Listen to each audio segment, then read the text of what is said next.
Hello from Inspire Legal at New York Law School in New York City, New York. I'm Laurence Colletti. I'm Dan Rodriguez. And we're on the road with Legal Talk Network.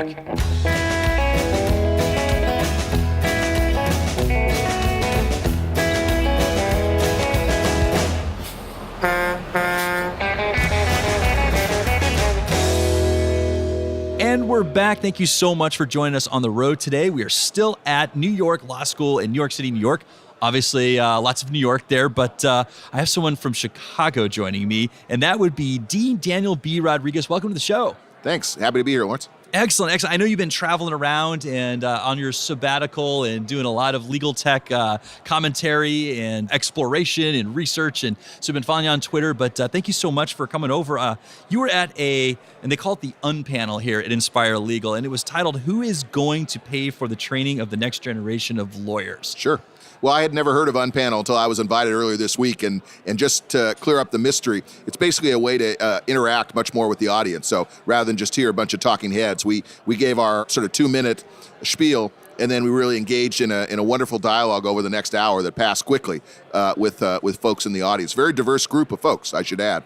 We're joined at this conference and at our panel with some legal educators, handful of deans, prominent folks in law firms, big and not so big, legal tech, opinion leaders, and even some law students were there in the room. That's excellent. So now what some of our listeners may not know is that you're the former dean of Northwestern Pritzker School of Law. So obviously you have a lot of insight into the law school element of that. So you and I did a little pregame. We talked about some of the blame game that goes on. And what do you mean by the blame game? Well, I mean by the blame game, and I don't mean this in a 100% critical way, although it sounds like it. You get folks from different walks of legal life, and where you're asking hard questions, and who's paying for the training of the next generation of lawyers is a hard question. So there's a tendency to say, if law schools could fix this, don't charge as much. Law firms could fix this, invest more in training. Legal tech could fix it by coming up with the next great app. And next thing you know, it often devolves into, you guys are the source of the problem. So to some extent, frankly, our Unpanel started out along that way, but I think in part because of the constructive dialogue that we were all engaged in. We're all in this together. What flipped was from a blame game to really an appeal to collaboration, and understanding that any significant progress to make in terms of the financial and economic structure of education of lawyers, and I don't just mean in the 3 years of law school, I mean after that, and any significant changes in the business model is all hands on deck. Requires some significant outside-the-box thinking about how we can really innovate in this space. Well, so monthly, I write a check for my education, and so I'm reminded on a monthly basis the value of my legal education. But in terms of the who is going to pay for, so what does that include? I mean, are we talking about moving that on to more of the student? Are we talking about moving that more into the school or the lender? I mean, those are the only three organizations that are really paying for law school right now. So I started out in my sort of quick rapid fire presentation in chief in saying it's not a relay race. The objective should not be to think about who's paying for the 3 years of law school. The answer to that is, quite frankly, as you well know and I know, the students with the assistance of law schools and the occasional subvention by folks on the outside.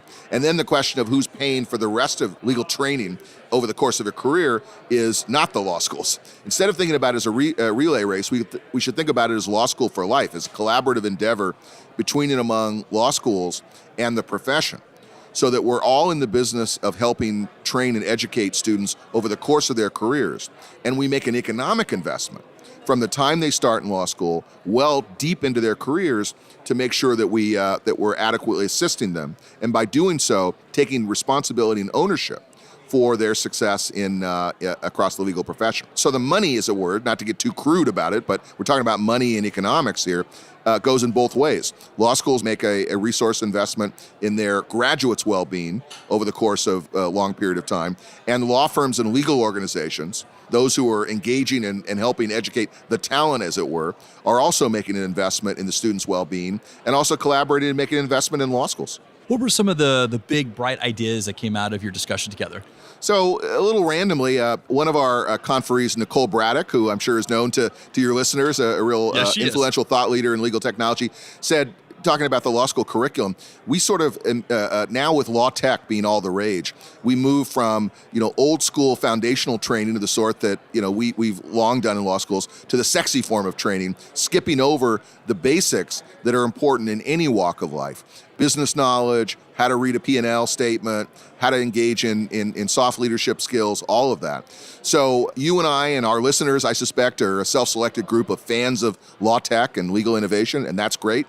It's where our commitments are. But we shouldn't forget that our objective in law school and as legal educators is to give the students the foundational knowledge and modern knowledge to enable them to prosper. So building the next great app, God bless them if they can do that while in law school, but that's not our principal and overall objective. Another quick point, if I may, that came up among a number of us in this unpanel, as it were, was the importance of regulatory reform.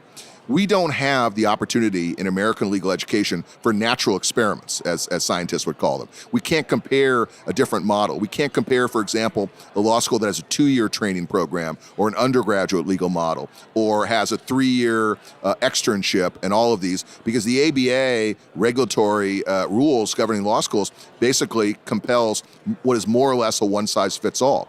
Until we have significant regulatory reform that permits and incentivizes law schools to experiment, we won't know the kinds of models that will successfully work. We need that kind of experimentation.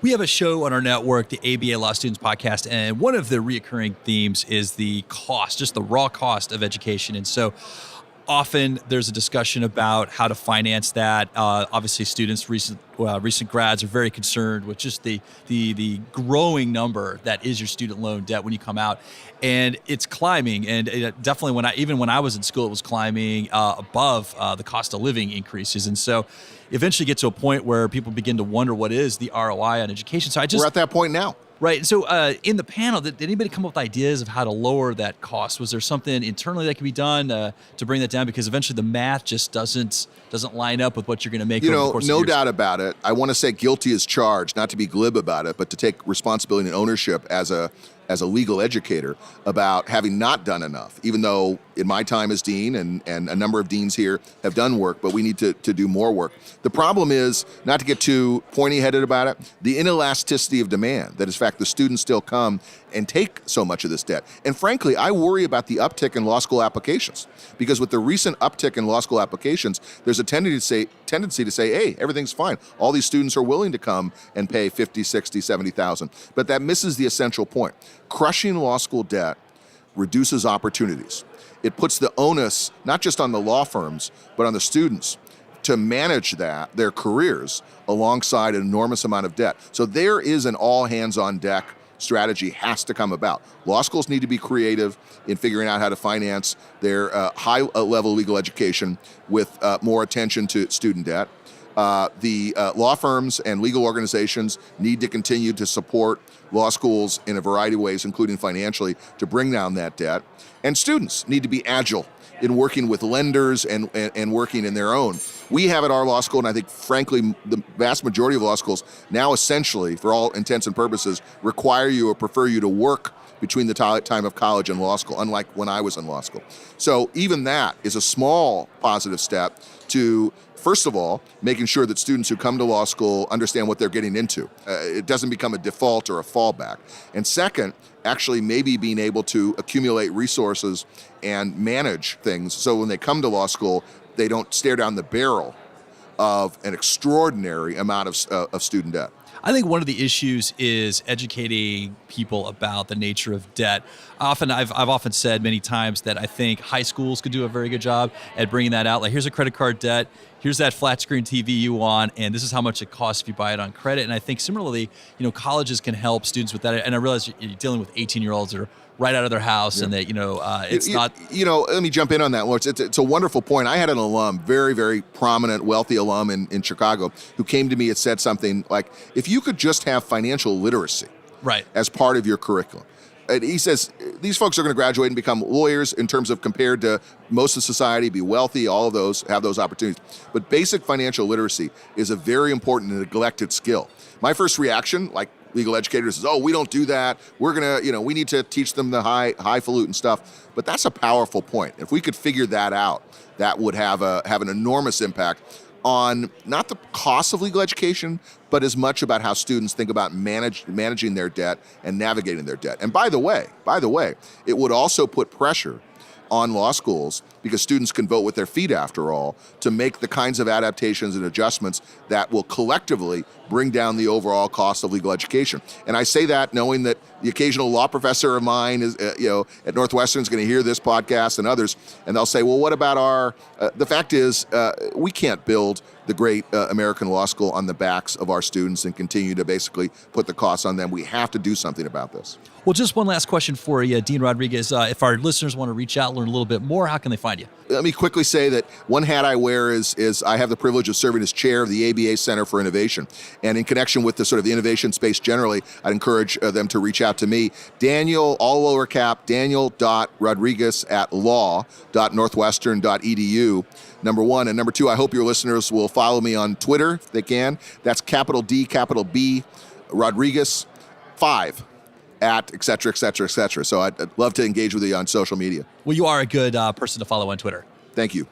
Well, we've reached the end of the road for today's episode, but I want to thank our guest, Dean Daniel B. Rodriguez from Northwestern Pritzker School of Law, for joining us. Thank you, sir. Thank you. Thanks for having me. Also want to thank our listeners for tuning in. And if you like what you heard today, please make the time to subscribe, rate, and review us on Apple Podcasts, Google Podcasts, or your favorite podcasting app.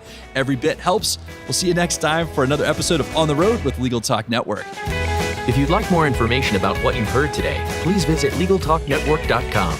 Subscribe via iTunes and RSS. Find us on Twitter and Facebook, or download our free Legal Talk Network app in Google Play and iTunes. The views expressed by the participants of this program are their own and do not represent the views of, nor are they endorsed by, Legal Talk Network, its officers, directors, employees, agents, representatives, shareholders, and subsidiaries. None of the content should be considered legal advice. As always, consult a lawyer.